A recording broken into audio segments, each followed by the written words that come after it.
And they had a lot of nicknames for clerks, they call them mud hops, hell, you'd know that. Any person, man or woman, that's a clerk, you're out there in the yard and and it's raining and there's puddles all over the place, so they got the nickname mud hop.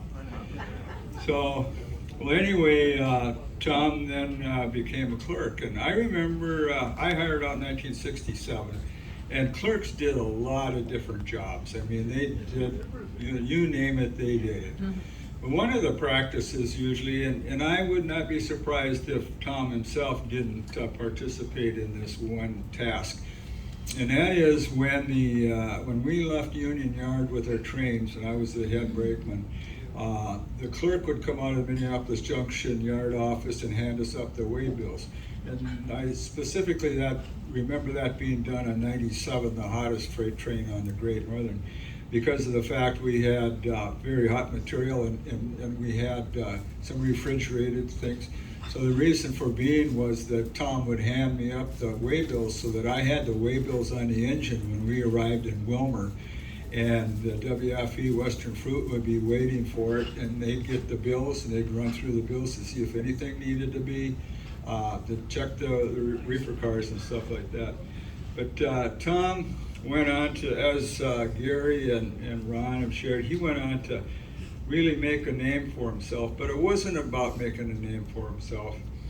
It was about helping people. I think Tom, growing up on an Iron Range, the reason that he was so helpful to people, the Iron Range in Minnesota was a very diverse area. People came from all different nationalities to work on Iron Range. And Tom, I think, learned respect for people, and he showed it throughout his career. Outstanding.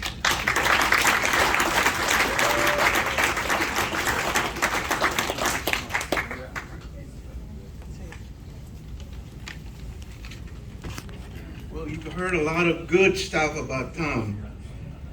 Tom was my mentor as well. I met him 40 years ago. Well, 50 years now because I've been retired 10 years. And we were in the legislative department, Gary and Tom, and we had 50 legislative directors from every state in the union. And due to politics, we lost all the legislative reps, and the people that survived was Tom Dwyer for what he knew, myself, and Gary Faley. And we stayed there until we retired. For 40 years, we worked together on legislation affecting the Railway Labor Act, all the railroad legislation.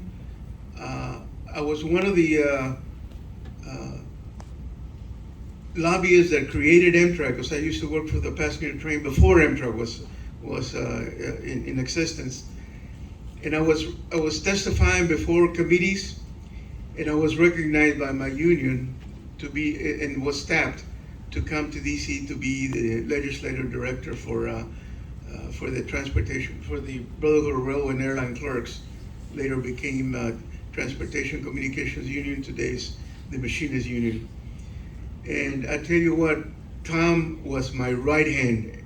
I learned everything from him. He was my real mentor, along with Gary Faley, and I was very proud to serve under him. And he brought me to Amtrak, because together, to NARV. He brought me to NARV because together we got NARV to respond to be our lobbyists in the grassroots of the country, and we got legislation done.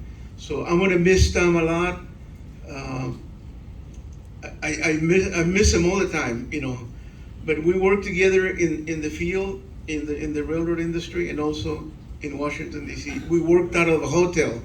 We owned the hotel, Gary. No, that's a true story. I think we owned that hotel.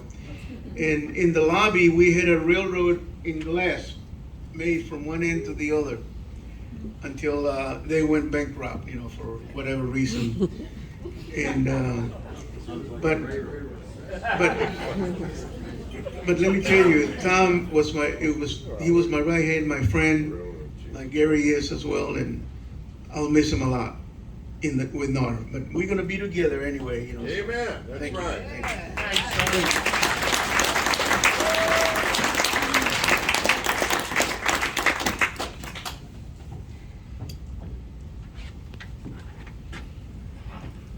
I've had the privilege of meeting Tom about 10 years ago. I'm a newcomer, not like lifetime friendships that these guys have